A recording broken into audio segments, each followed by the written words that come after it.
हाय guys, welcome back. और पिछले video में गाइज़ मैंने लगभग सारी प्रोसीजर डिटेल में एक्सप्लेन कर दिया था। तो अगर आपने वो वीडियो नहीं देखा है, सबसे पहले आपको वो देखना चाहिए, आप वो देखो। लिंक आपको मिल जाएगा डिस्क्रिप्शन में या फिर आई बटन में भी आपको मिल जाएगा, तो आप पहले वो जाके देखिए।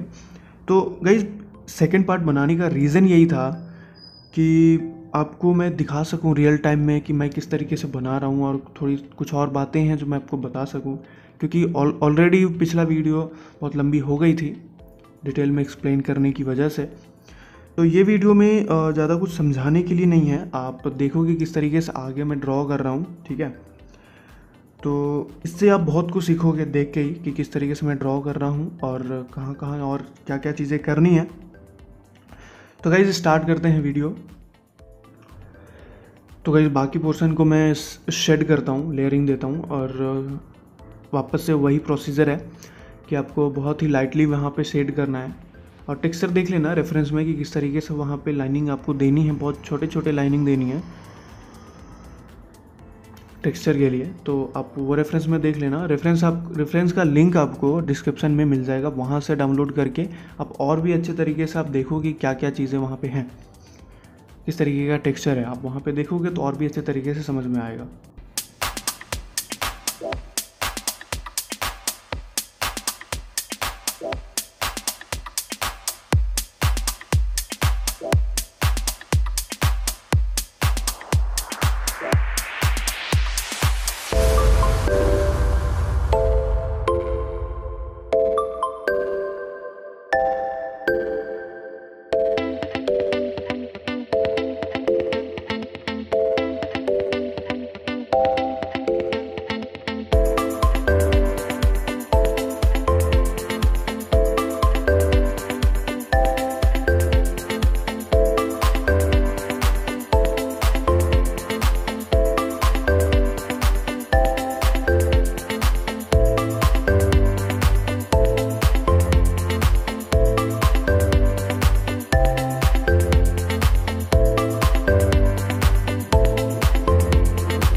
ओके, तो लेयर ड्रॉ करने के बाद मैं थोड़ा ब्लेंड कर लेता हूँ स्मूथनेस लाने के लिए। उसके बाद मैं कॉटन भी यूज़ करूँगा और भी अच्छे तरीके से और भी स्मूथ बनाने के लिए उसको।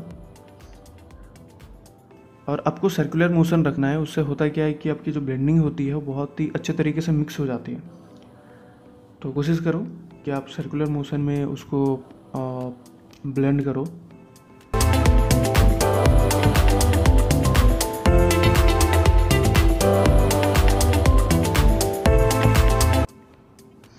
ओके, तो अब मैं पेंसिल इरेज़र का यूज़ करके या फिर मोनो ज़ीरो इरेज़र को यूज़ करके यहाँ पे टेक्सचर प्रोवाइड करूँगा, हाईलाइट प्रोवाइड करूँगा जहाँ पे भी रिक्वायरमेंट है, ठीक है। जिस तरीके का टेक्सचर का रिक्वायरमेंट है, आप मैं रेफरेंस को अच्छे तरीके से ऑब्जर्व करके मैं यहाँ पे प्रोवाइड करूँगा।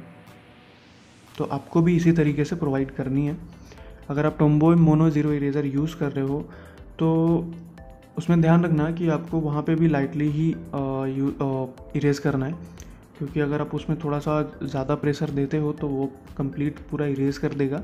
वैसा नहीं करना है, आपको थोड़े थोड़े वहाँ पे टेक्सचर देने हैं, तो बहुत ही हल्के हाथों से आपको वहाँ पे टेक्सचर प्रोवाइड करनी है।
तो गाइज इस पोर्शन में हमें डार्क शेडिंग करनी है, तो मैं यूज़ कर रहा हूँ मैकेनिकल पेंसिल 4B।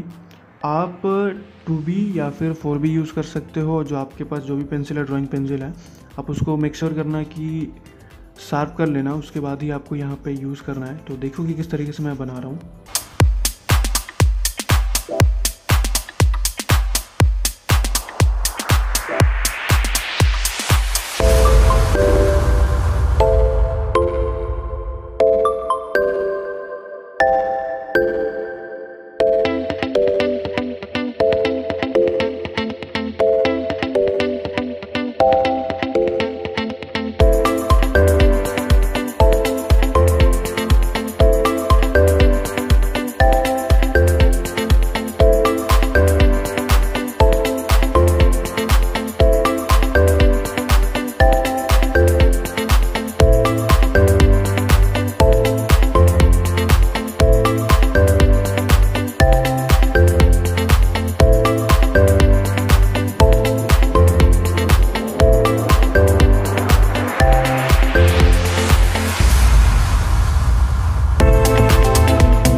तो बस गाइज आज के लिए इतना ही, और उम्मीद करता हूँ वीडियो आपको अच्छा लगा होगा। वीडियो अच्छा लगा तो आप वीडियो को लाइक कर दीजिएगा, चैनल को भी सब्सक्राइब कर लीजिएगा। तो मुलाकात होती है आपसे अगले वीडियो में, तब तक के लिए बाय बाय, सी यू।